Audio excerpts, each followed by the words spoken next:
할렐루야. 새벽 기도에 오신 성도님들을 주님의 이름으로 환영하고 축복합니다. 제가 잠시 기도하고 하나님 말씀 나누겠습니다. 하나님 아버지 감사합니다. 오늘은 예레미야 말씀을 통해서 우리에게 들려주시는 주님의 음성을 듣고자 우리가 하나님 앞에 섰습니다. 하나님께서 말씀하여 주옵소서. 우리가 듣겠나이다. 주님 이 마음을 가지고 또 전하는 자와 듣는 모든 성도님들에게 동일한 은혜를 더하여 주옵소서. 예수님의 이름으로 기도드립니다. 아멘. 네, 오늘 말씀은 구약성경 예레미야 26장 16절에서 24절까지의 말씀을 가지고 진리가 선포될 때 나타나는 두 가지 반응이라는 제목으로 하나님 말씀을 나누겠습니다. 제가 먼저 성경 봉독하겠습니다. 고관들과 모든 백성이 제사장들과 선지자들에게 이르되 이 사람이 우리 하나님 여호와의 이름으로 우리에게 말하였으니 죽일 만한 이유가 없느니라. 그러나 그 지방의 장로 중 몇 사람이 일어나 백성의 온 회중에게 말하여 이르기를 유다의 왕 히스기야 시대에 모레셋 사람 미가가 유다의 모든 백성에게 예언하여 이르되 만군의 여호와께서 이와 같이 말씀하셨느니라. 시온은 밭같이 경작지가 될 것이며 예루살렘은 돌무더기가 되며 이 성전의 산은 산당의 숲과 같이 되리라 하였으나 유다의 왕 히스기야가 모든 유다가 그를 죽였느냐. 히스기야가 여호와를 두려워하여 여호와께 간구하매 여호와께서 그들에게 선언한 재앙에 대하여 뜻을 돌이키지 아니하셨느냐. 우리가 이같이 하면 우리의 생명을 스스로 심히 해롭게 하는 것이니라. 또 여호와의 이름으로 예언한 사람이 있었는데 곧 기럇 여아림 스마야의 아들 우리아라. 그가 예레미야의 모든 말과 같이 이 성과 이 땅에 경고하여 예언하며 여호야김 왕과 그의 모든 용사와 모든 고관 그의 말을 듣고서 왕이 그를 죽이려 하며 우리아가 그 말을 듣고 두려워 애굽으로 도망하여 간지라. 여호야김 왕이 사람을 애굽으로 보내되 곧 악보의 아들 엘나단과 몇 사람을 함께 애굽으로 보냈더니 그들이 우리아를 애굽에서 연행하여 여호야김 왕에게로 그를 데려오매 왕이 칼로 그를 죽이고 그의 시체를 평민의 묘지에 던지게 하니라. 사반의 아들 아이감의 손이 예레미야를 도와주어 그를 백성의 손에 내어주지 아니하여 죽이지 못하게 하니라. 아멘. 네, 구약의 하나님은 선지자들을 불러서 선지자의 입에 하나님의 말씀을 넣어주고 그 말씀을 그대로 전하게 하셨습니다. 때론 그 말씀이 위로와 격려의 말씀이기도 하고 대부분은 경고와 그리고 형벌의 말씀이었습니다. 하나님의 입장이 아닌 사람의 입장에서 생각해 볼 때 어느 선지자라도 그 말씀을 있는 그대로 전하기는 쉽지 않았을 것입니다. 우리도 때론 어느 단체나 모임에서 불편한 말을 해야 될 때가 생기게 되는데요. 그런데 어느 누구도 불편하지만 반드시 해야 할 말이 있을 때 서로 누군가가 앞장서서 내가 하겠다라는 분위기보다는 서로가 서로를 미루고 누가 해줬으면 좋겠다라는 마음이 생길 수 있습니다. 그러나 마땅히 하나님의 종이라면 그 어려운 대화나 어려운 일일지라 할지라도 있는 그대로 그리고 사실대로 전해야 할 것입니다.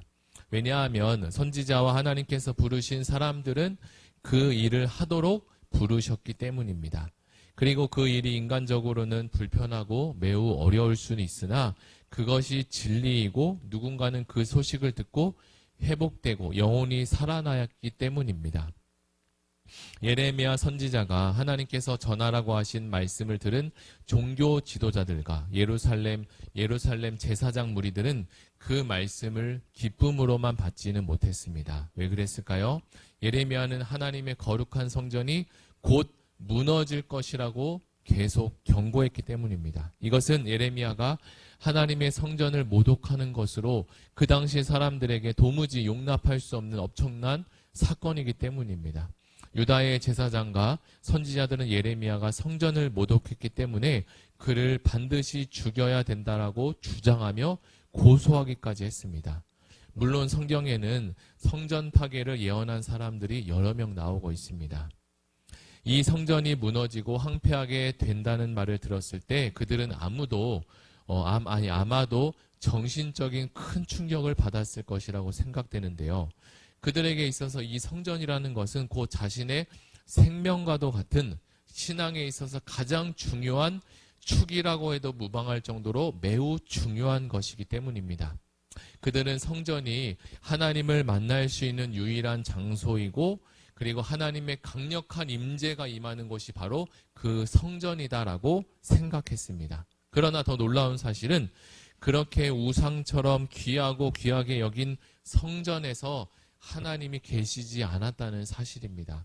하나님은 그들과 함께하지 않으셨습니다. 아니, 하나님은 그들과 함께하지 못하셨습니다.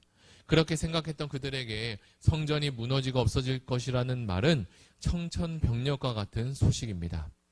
저와 여러분에게도 어떤 중요한 프로젝트를 한다거나 또는 중요한 큰 일을 진행하고 있을 때 그 일들이 어려움이 당할 것이고 안 될 것이고 실패할 것이라는 호언장담하는 사람이 여러분 앞에 나타난다면 누구든 그 소식을 기쁨으로 받을 수 없을 것입니다. 따라서 예레미야 선지자가 했던 그 예언들은 그들로 하여금 매우 격분하게 하기에 충분했습니다. 시간이 지나자 성전은 무너졌고 예레미야의 선지자의 말대로 되었습니다. 그런데 오늘 우리가 읽은 이 26장 후반부에는 매우 납득하기 어려운 말씀이 기록되어 있는데요. 한번 보겠습니다. 16절 말씀입니다. 제가 읽어드리겠습니다. 방백들과 모든 백성이 제사장들과 선지자들에게 이르되 이 사람이 우리 하나님 여호와의 이름을 의탁하고 우리에게 말하였으니 죽음이 부당하니라. 예레미야가 하나님의 말씀을 듣고 어렵게 용기를 내어서 선포한 말씀을 듣고 예레미야를 처형해야 된다라고 하는 무리가 오히려 제사장 무리였다는 것이죠. 그런데 어떤 일이 생깁니까? 재판을 맡았던 백성들과 고관들이 이 예레미야의 말을 들어보니까 하나님께서 자신에게 이 말을 꼭 전하라고 한 것이에요. 예레미야의 그 말을 들은 재판관들이 오히려 양심의 찔림을 받고 예레미야 말이 믿어지고 신뢰가 되었습니다.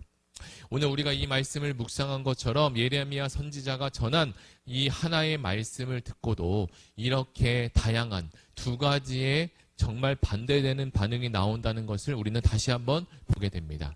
이뿐만이 아닙니다. 하나님의 아들이신 예수께서 이 땅에 오셔서 하나님의 말씀을 전하고 치유하고 귀신을 내어 쫓을 때도 여전히 동일한 반응이 나타났는데요. 예수님은 그 어느 무리에서는 하나님의 아들이라고 인정하는 무리가 있었고 또 어떤 무리에서는 그를 귀신이 하고 있다, 귀신의 왕이라고까지도 이야기했습니다. 어떻게 이렇게 같은 상황을 바라보고 같은 사건을 바라보면서도 이렇게 다르게 해석할 수 있을까요? 참 놀라울 따름입니다. 사람들은 얼마든지 자기가 서 있는 위치와 그리고 상황에 따라서 무엇이 자신에게 이익이 되는지를 생각하고 그것을 해석하게 됩니다. 어떤 사람에게 중요한 가치는 자신의 이익일 수도 있고 어떤 사람에게는 정의나 진리가 중요한 가치일 수 있습니다. 그렇다면 우리는 이러한 말씀을 들으면서 이 말씀을 묵상하면서 어떤 생각을 해야 할까요? 하나님의 말씀인 진리를 선포할 때 많은 사람들이 물론 진리를 거부할 수 있습니다. 우리가 나가서 복음을 전하고 하나님의 말씀을 전할 때 또 그 말씀을 그대로 받아들이는 사람들이 많으면 너무 좋지만 시간이 지나고 세대가 지나면서 그런 일들이 점점 더 어려워지는 것을 보게 됩니다. 물론 전도를 할 때 그 복음을 잘 받아들이면 매우 기쁘지만 또 그렇지 않은 일들이 거부하는 일이 계속 생기게 되면 당연히 마음은 어려워질 거예요. 반대로 진리를 선포할 때 함께 진리의 편에 서 있는 사람들이 생겨날 수도 있습니다. 그러나 이것이 진리이기 때문에 하나님이 주시는 이 말씀이 진리이기 때문에 때로는 많은 사람들이 아니라고 말할 수도 있지만 거짓 선지자라고 우리를 선동할 수도 있지만 그리고 오해를 받을 수도 있습니다. 누가 이러한 모욕과 오해를 가장 많이 받으셨을까요? 바로 예수 그리스도이십니다. 그분은 하나님의 아들이셨고 그분은 사실 성육신하여 이 땅에 오실 필요가 전혀 없으신 분이셨습니다. 왜냐하면 그분은 하나님이시기 때문입니다. 그러나 이 땅에 영원한 형벌을 받고 영원한 고통에 처해진 인류를 바라만 보고 있을 수 없기 때문에 큰 고난을 등에 업고 모진 고통을 다 감내하면서까지 이 땅으로 일부러 내려오셨습니다. 그러므로 우리에게 손해가 될지라도 진리의 편에 서야 할 것이고 때론 불편한 상황과 관계 속에서도 하나님의 진리를 외쳐야 할 것입니다. 대한민국에서도 독립만세를 외쳤던 훌륭한 위인들이 많이 있었습니다. 자신의 이익을 쫓거나 나라를 생각한 분들이 만약에 없었다면 지금의 대한민국은 존재하지 않을 수도 있을지 모릅니다. 내가 외치지 않아도 되겠지라고 생각이 있다면 누군가는 이 말을 외치겠지라는 생각에 빠지지 마시기 바랍니다. 물론 진리를 따라 사는 길은 매우 외로운 길이고 고단한 길일 수 있습니다. 그러나 그 길이 우리의 영혼을 살리는 길임을 우리는 기억해야 할 것입니다. 바로 앞에 놓여진 유혹에 넘어지지 마시기 바랍니다. 사랑하는 성도 여러분, 저와 여러분이 어느 곳에 있든지 외쳐야 할 진리가 있다면 하나님이 주시는 용기를 가지고 다가가길 바랍니다. 오늘 말씀을 예레미야 선지자를 들어서 사용하신 하나님께서 이제 저와 여러분에게 하시고자 하는 그 놀라운 일을 통해 하나님의 나라가 회복될 것이고 하나님의 나라가 세워지는 거룩한 일을 행하시게 될 것입니다. 그리고 하나님은 거룩한 일을 행하는 자에게 믿음의 사람들을 붙여주시고 동역자를 붙여주시며 동역하게 하시고 위로하게 하실 것입니다. 뒤돌아 보면 홀로 신앙생활을 하는 것 같지만 하나님께서는 무릎 꿇지 않은 7,000명의 사람들을 준비하고 예비하신다고 말씀하신 것처럼 진리 대신 예수 그리스도를 붙들고 한 걸음 한 걸음 우리가 전진해 갈 때 하나님께서 빛 대신 길로 우리를 인도해 주실 것입니다. 하나만 더 말씀드리고 말씀을 마무리하겠습니다.